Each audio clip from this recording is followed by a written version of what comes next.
안녕하세요.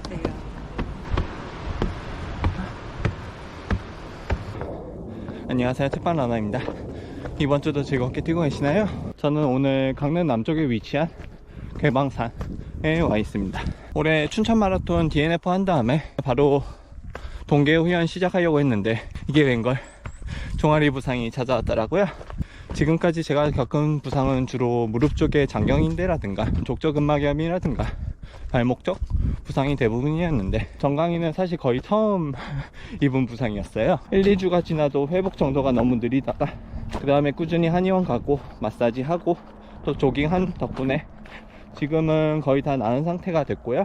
그래서 오랜만에 조금 자유롭게 혼자 뛰어보고 싶었는데 어디를 갈까 고민하다가 맨 처음에 머릿속에 든 게 산이더라고요. 집 뒤에는 충가봉이라고 해서 조그만 한 50m 짜리 산이 있는데 그거는 언제든지 갈 수 있고 또 오랜만에 산 후연하기에는 조금 아쉬운 감이 있어서 그냥 한번 멀리 나와 봤고요. 사실 제가 내년도 TNF 100km를 나가려고 준비하고 있어요. 그동안 상황이 여의치 않다가 이제 내년에야말로 좀 해볼 수 있지 않을까 하는 생각에 준비를 하려고 합니다. 그래서 오늘 마음 같아서는 TNF 코스, 초입 코스 있잖아요, 어필 부분, 거기를 뛰려고 했는데 아직 체력이 많이 안 올라와서 오늘은 그거보다 낮은 괴방산으로 와 있습니다.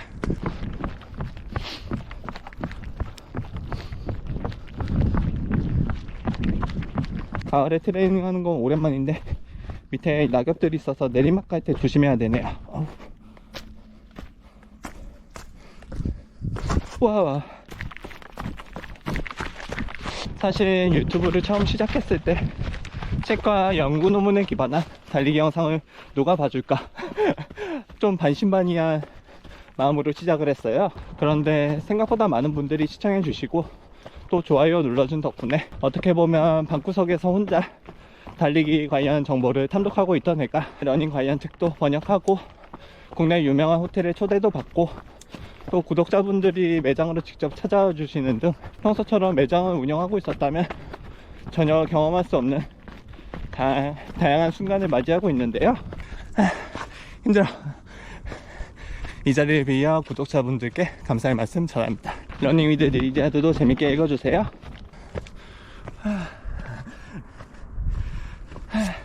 낙엽이 많아서 좀 위험하다 보니까 오늘은 러닝보다는 거의 등산 개념으로 가야 할 것 같아요.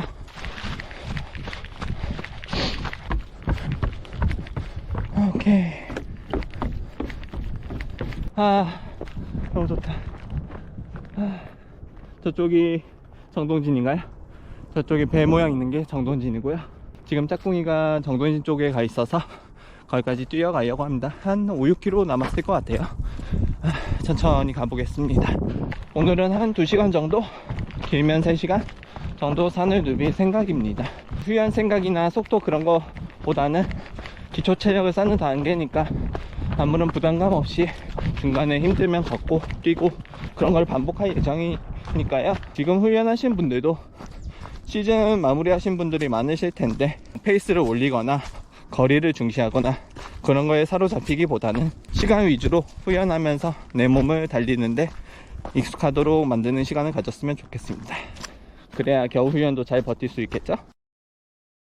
사실 춘마 끝나고 한 달 내내 정신이 없었어요. 러닝 위드 리디아드가 출간된 것도 그렇고 매장 같은 경우도 저희가 서점이라든지 카페, 심리상담 이렇게 다양하게 운영하고 있긴 하지만 서점보다는 카페 쪽이 눈에 띄게 매출이 많았거든요. 그런데 집 근처에 메가커피라는 카페가 새로 생겨서 저희도 꽤 타격을 받았는지 카페 손님이 뚝 떨어졌더라고요. 사업 방향도 좀 새롭게 바꿔야 되고 또 기존에 번역 끝내놓은 걸 교정 작업해달라는 의뢰가 들어와서 그것도 하고 또 동계훈련 준비도 하고 원래도 그렇긴 했지만 여러 일을 동시다발적으로 처리해야 되니까 정신이 없는 거예요. 그러다 문득 이번 달 내가 어떤 식으로 할 일을 정리해놨지 한번 살펴보니까 아까 말한 것처럼 전부 외적으로 해야 하는 활동뿐이고 정작 나를 위한 행동은 하나도 없더라고요. 리스트 보고 살짝 충격을 먹어서 지금까지 나는 스스로를 나름 잘 돌봐왔다고 생각했는데 어디서부터 이렇게 된 거지? 언제부터 이렇게 일에 매몰된 채 산 거지?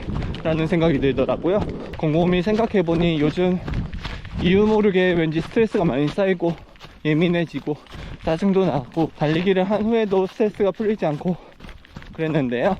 거기에는 부상도 덜 회복됐다는 측면도 있을 것 같아요. 염증이라는 마음에서였나? 우리가 불안이나 우울증을 느끼는 이유 중에 하나로 뇌나 몸에서 어딘가에서 염증 반응이 일어나고 있기 때문이다 라는 그런 내용의 체험이었는데, 저 또한 염증은 아니지만 다리 쪽에 부상이 회복이 안 돼서 그동안 많이 우울했던 거 아닌가 그런 생각이 들기도 하고요. 그리고 앞서 말한 것처럼 여러 일이 몰려드는 상황에서 스트레스가 점진적으로 쌓인 것도 영향이 있을 것 같아요.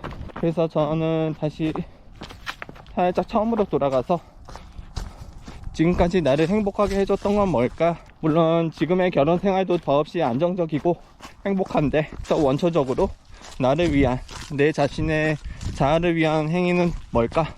하는 생각을 곰곰이 해봤어요. 그랬더니 옛날에 일본에 있을 때 시절로 거슬러 올라가더라고요. 그때는 평범하게 주중에는 회사 생활하고 주말인 토요일에는 반드시 바깥으로 놀러 다녔거든요. 그 논다는 행위가 친구들 만나서 술 마시거나 막 노래방 가고 그런 게 아니었어요. 그런 것도 한두 번이지 저는 점점 더 제 자신이랑 마주하고 싶더라고요. 그래서 거의 혼자 다니는 삶을 선택을 했고요. 그중 대부분이 걷기와 달리기였습니다. 제가 사는 곳이 도쿄 내리마구라는 곳이었는데, 거기 바로 옆이 사이타마라는 곳이거든요. 오늘은 사이타마의 전철이 거의 끝나는 부분? 한 80km 정도 되는데 거기까지 걸어가 보자. 도중까지밖에 못 갔어요. 한 40-50km 걷고 전철 타고 쭉 서쪽으로 가면은 오쿠무라? 였나?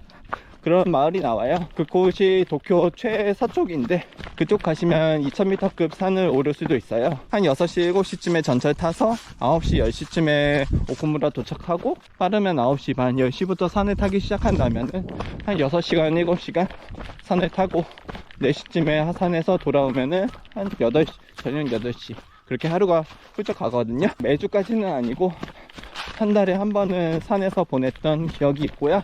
또는 걸으면서 생각하는 거 좋아하니까 도쿄의 야마노테센이라고 해서 우리나라로 치면 2호선이죠. 한 바퀴 하루 내에 다 돈다든가. 그리고 제가 지브리 애니메이션 중에서 귀를 기울이면 이라는 영화를 가장 좋아해요. 그 애니메이션의 모티브가 된 장소가 도쿄에 실제로 있어요. 거기 이름이 니시사쿠라 가쿠였나? 그때 제가 살던 곳에서 한 27km? 8km? 하루는 날 잡고 뛰어가서 그곳에서 실제 나온 애니메이션 배경이랑 좀 비교해 보던가. 대학교 졸업하고 친구들도 거의 귀국하거나 다른 데로 뿔뿔이 흩어진 상황에서 달리기와 등산, 걷기 등이 유일한 제 안식처가 되어주었던 것 같고요. 거의 다 왔습니다. 그래서 저는 심적으로 힘들거나 괴로울 때, 무언가 큰 일을 앞둬서 불안하고 예민할 때 짝꿍이한테 가서 말합니다. 나 오늘 하루 밖으로 나가서 좀 뛰고 올게 하고 말이죠. 자유남편이 된 거죠. 짧게는 3-4시간, 길게는 7-8시간 밖으로 나가 뛰거나 등산하고 오면은 꽤 기분이 상쾌해져서 돌아오게 되는데요. 머릿속에 수많은 생각들이 엉키고 섞이고 있는데, 그것들이 이런 등산이나 달리기를 통해 조금씩 정리가 되고, 저 또한 사고의 흐름이 단순해지는 거죠. 아, 이렇게 하면 될걸 하고 말이죠. 다행히 짝꿍이도 흔쾌히 갔다 오라며 말해줍니다. 배려해주는 마음씨가 너무 잘 느껴져서 저도 운동 외에는 평소에 요리하거나 러너들끼리 모이는 것 빼고는 거의 약속이 없다시피 하고 있고요. 거의 24시간 짝꿍이랑 붙어서 알콩달콩 행복하게 살고 있습니다. 변함없이 아끼고 사랑해주는 짝꿍이한테 감사의 따름입니다. 지금 러닝 위드 리디아드 책 구매해서 읽으신 분도 있으실 텐데, 책 안에 기초 체력을 쌓는 단계에서 크로스컨트리 훈련을 병행하면 보다 효율적으로 유산소 능력을 쌓을 수 있을 것이다. 그렇게 말했었잖아요. 11월 그리고 12월 동계훈련 시즌에 본격적으로 들어가니까 초반에는 그렇게 속력을 높이지 않고 훈련해도 괜찮으니까 그때는 시간을 기준으로 이렇게 트레일러 또는 잔디밭 같은 데서 크로스컨트리를 진행하면 보다 유산소 능력을 효과적으로 쌓을 수 있지 않을까 생각합니다. 지금까지는 저도 뒷산 훈련만으로 이 정도면 되겠지 하고 만족해 왔는데, 이번에 실패를 한번 겪고 나니 어중간하게 어필 훈련하기보다는 차라리 좀 더 규모가 큰 높이가 있는 산으로 올라가서 훈련하는 게 좋지 않을까. 아침에 한두 시간 일찍 일어나서 산을 가면은 최소 300m에서 500m의 산들이 계속 많이 있거든요. 주 1회나 많으면 2회, 주 2회는 조금 힘들겠다 훈련을 할 생각이고요. 그렇게 해서 내년에는 좀 더 좋은 모습을 보일 수 있도록 노력하겠습니다. 이렇게 말하다 보니까 다 왔네요. 정동진 오랜만이네요. 안인항으로 올라가서 정동진으로 하산했고요. 지금 짝꿍이가 이스트 시내라는 영화 서점이 있어요. 거기서 작업한다고 해서 그쪽으로 가고 있습니다. 오늘은 거리가 10km 남짓 할 것 같은데 2시간이 조금 안 되네요. 그래도 오랜만에 다른 산에 와서 뛰느라 시간 가는 줄 몰랐고요. 놀래라.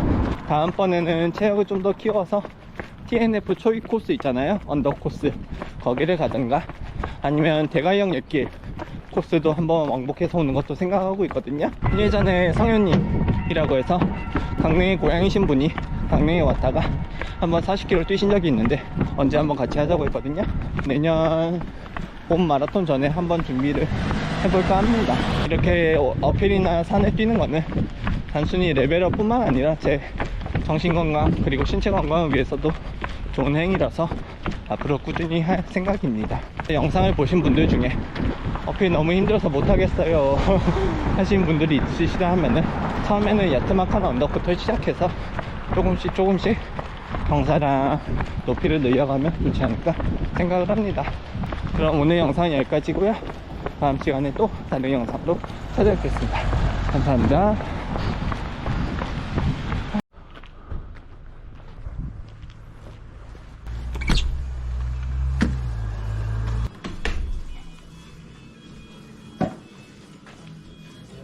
오랜만이십니다.